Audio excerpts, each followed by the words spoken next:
3. Halo teman-teman. Aduh, bentar. Lagi salah.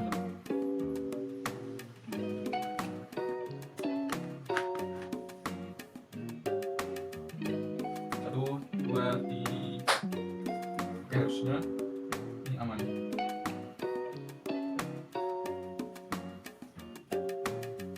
Satu, dua, tiga. Oke, harusnya ini aman.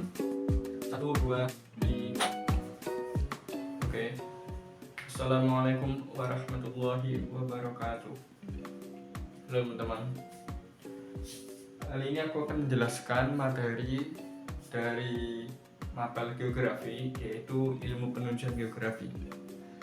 Kita akan tulis sini ilmu penunjang geografi. Jadi ilmu penunjang geografi. Jadi menurut dari informasi yang aku baca, dan aku akan pakai bahasa aku sendiri, ilmu penunjang geografi itu adalah ilmu disiplin atau disiplin ilmu yang membahas tentang materi khusus yang juga berhubungan dengan geografi, tapi dengan kefokusan pembahasan yang berbeda. Nah, dampaknya ke ilmu penunjang geografi itu adalah membantu memahami, menganalisis secara komprehensif, secara luas terhadap ilmu penunjang geografi. Itu pengertiannya menurut saya. Dan ilmu penunjang geografi itu ada banyak, lebih dari 10, lebih dari 12. Saya akan menjelaskan kurang lebihnya, mungkin setidaknya 5 dari ilmu penunjang geografi. Sisanya mungkin aku akan sebutkan. Jadi kita akan mulai. Oke, sebelum dimulai, ini disclaimer dulu. Kenapa aku pakai headset? Karena mic-nya di sini. Sebenarnya bisa aja aku pakai earphone, cuman kualitas microphone beda dari mic headset. Dan aku juga nggak pakai metode hafalan, jujur aja aku pakai laptop buat rekamnya dan melihat materinya. Bisa lihat di sini pakai ChatGPT. Teman-teman, audionya saya pakai HP teman-teman, karena jadi kalau di headset itu mic-nya itu entah kadang kayak ada kayak ada noise cancellingnya bawaan. Dan menurutku kalau aku bandingin suaranya malah lebih ideal speaker lebih bagus di mic HP gitu. Jadi aku pakai mic HP. Itu aja. Ya, kita lanjut ke videonya. Harusnya sih, karena tugasnya membuat video.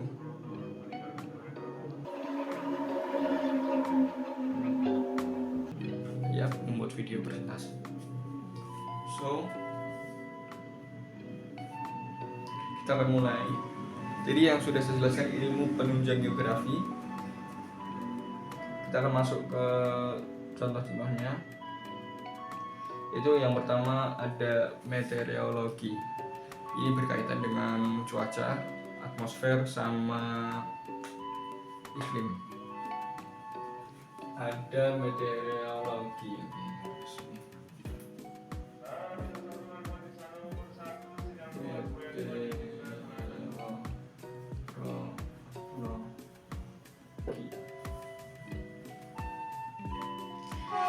Kalau kita secara singkat aja, meteorologi itu adalah ilmu dari disiplin ilmu penunjang geografi yang dia itu adalah mempelajari tentang iklim, cuaca, dan atmosfer.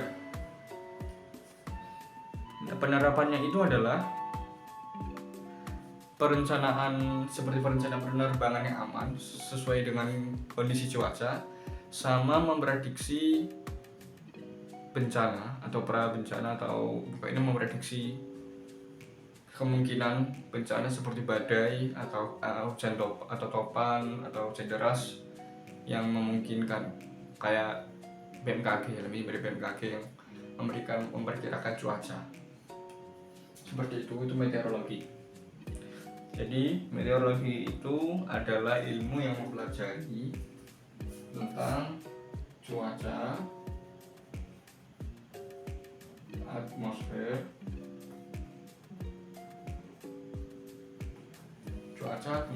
dan iklim.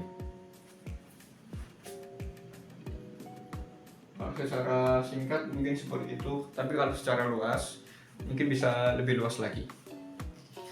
Nah, yang kedua ada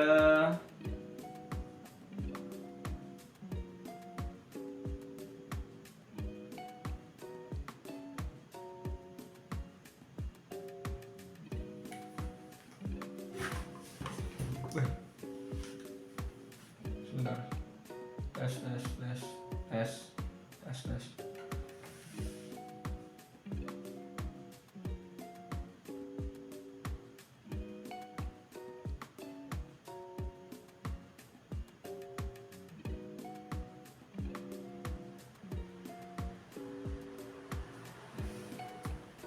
Nah, yang kedua aku pilih hidrologi.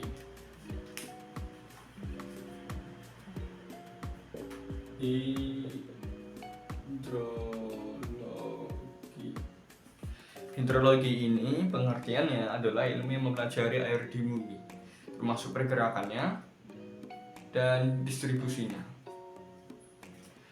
Penerapannya itu adalah perencanaan pengelolaan sumber daya air untuk irigasi atau mitigasi bencana banjir. Contohnya itu adalah studi tentang air sungai di Ciliwung untuk mencegah bencana di Jakarta. Jadi hidrologi itu secara singkat pengertiannya adalah yang berkaitan dengan air, pergerakannya serta distribusinya. Distribusinya seperti itulah intinya. Kalau secara lebih luas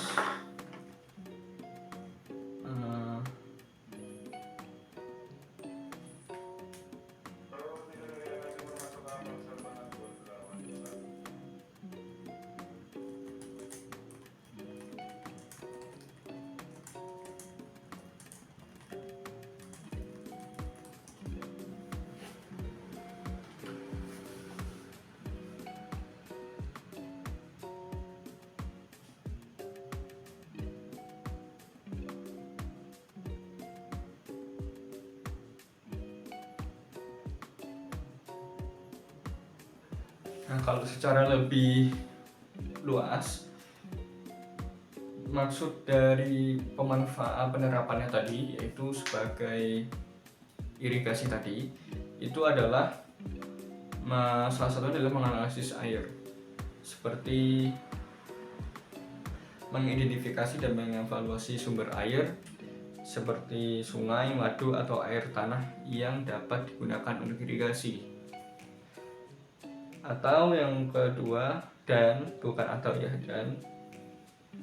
memastikan ketersediaan air itu tercukupi untuk pertanian dan untuk jangka panjang. Seperti itu. Jadi hidrologi itu simpulannya dia adalah yang berkaitan dengan air, termasuk distribusinya dan pergerakannya, termasuk pergerakan dan distribusinya.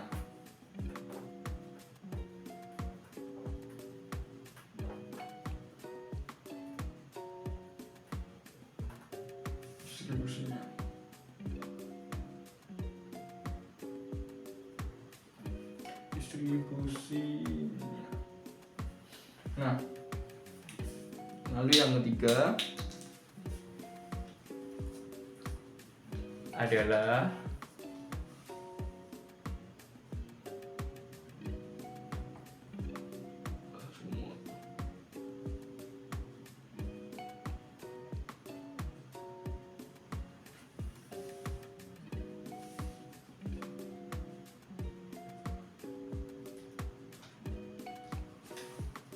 selanjutnya adalah astronomi. kita yang ketiga itu astronomi.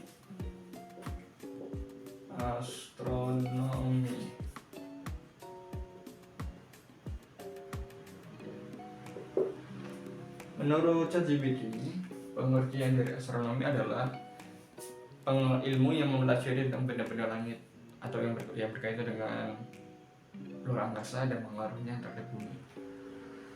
Penerapannya itu ada penentuan waktu berdasarkan posisi matahari, terus ada studi gravitasi bulan yang mempengaruhi pasang surut air laut, dan contohnya adalah penentuan awal bulan Ramadan dengan metode hisab atau ruqyah. Itu adalah astronomi. Jadi astronomi pengertiannya secara singkat adalah ilmu yang mempelajari tentang benda-benda langit.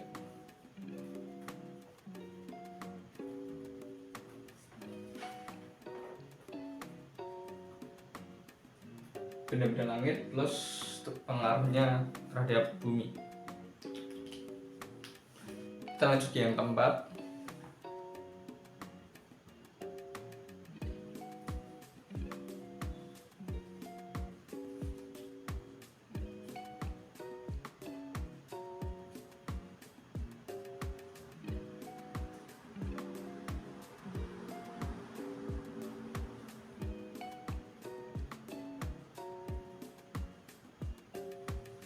Yang keempat adalah geologi.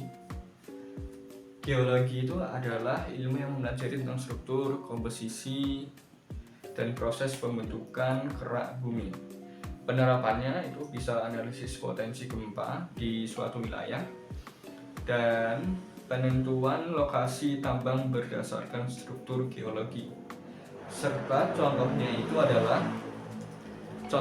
adalah studi geologi digunakan untuk menentukan lokasi tambang minyak bumi di Papua untuk menggunakan studi geologi. Geologi yang keempat.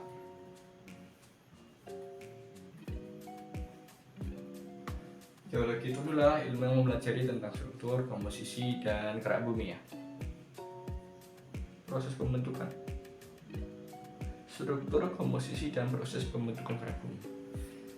Yang mempelajari tentang struktur, komposisi tadi, dan proses pembentukan. Struktur, komposisi, dan proses pembentukan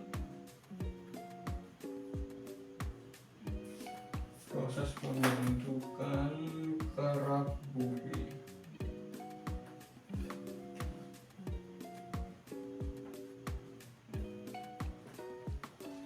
Yang keempat. Lalu yang kelima adalah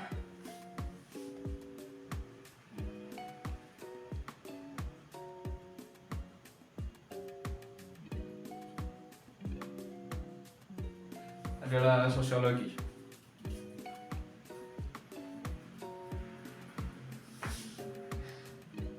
Sosiologi pengertian ilmunya adalah ilmu yang mempelajari hubungan sosial antar Sosiologi adalah ilmu yang mempelajari tentang hubungan antar individu atau kelompok. Penerapannya itu bisa analisis pengaruh urbanisasi terhadap perubahan sosial. Dan contohnya itu adalah studi dampak pembangunan kota terhadap masyarakat lokal.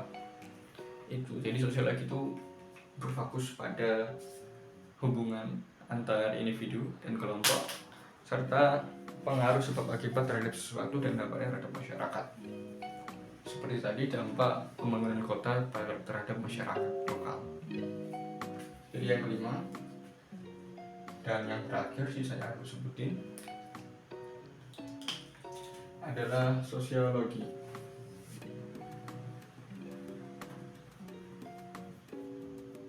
Sosiologi itu tadi mempelajari ilmu yang mempelajari tentang hubungan antar individu atau kelompok.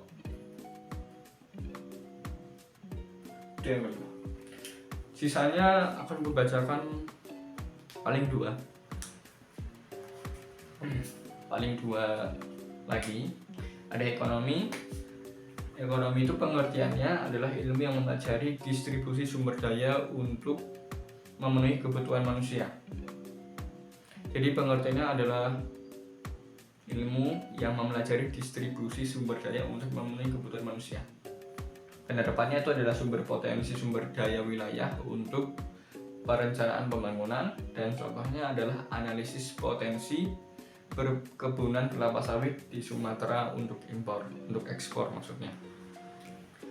Lalu yang ke-7 ada geografi politik.